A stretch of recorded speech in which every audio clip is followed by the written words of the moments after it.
आदिवासी छात्र युवा संगठन द्वारा छत्तीसगढ़ राज्य के समस्त विश्वविद्यालय एवं महाविद्यालय में स्नातक द्वितीय एवं तृतीय वर्ष के पदोन्नत में रोस्टर का पालन कर भर्ती करने की मांग को लेकर कार्यालय आयुक्त उच्च शिक्षा संचालनालय के नाम पखांजूर महाविद्यालय के प्राचार्य को ज्ञापन सौंपा। आदिवासी छात्र युवा संगठन के प्रमुख अध्यक्ष राजेश नूरोटी के निर्देश अनुसार आज पखांजूर में संगठन महामंत्री विनोद कुमेटी, संगठन प्रभारी निखिलेश नाग, सर्कल अध्यक्ष सोमा नूरोटी, गीता दुग्गा, लक्ष्मण मंडावी के नेतृत्व में पखांजूर महाविद्यालय में विरोध प्रदर्शन किया गया।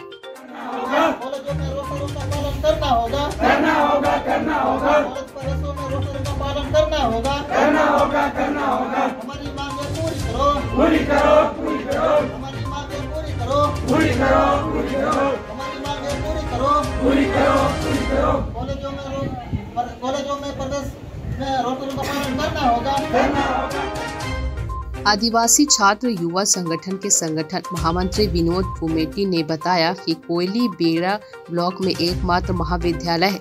यह ब्लॉक आदिवासी बहुल क्षेत्र है तथा अति दूर अंचल के छात्र छात्राएं अध्ययन करने आते हैं। ऐसे ही छत्तीसगढ़ के समस्त महाविद्यालय एवं विश्वविद्यालय में द्वितीय एवं तृतीय वर्ष की प्रवेश प्रक्रिया में रोस्टर का पालन नहीं होने से ST, SC, OBC वर्ग के छात्र छात्राएं नियमित पढ़ाई से वंचित हो रहे हैं। पखांजूर से विप्लव कुंडू की रिपोर्ट।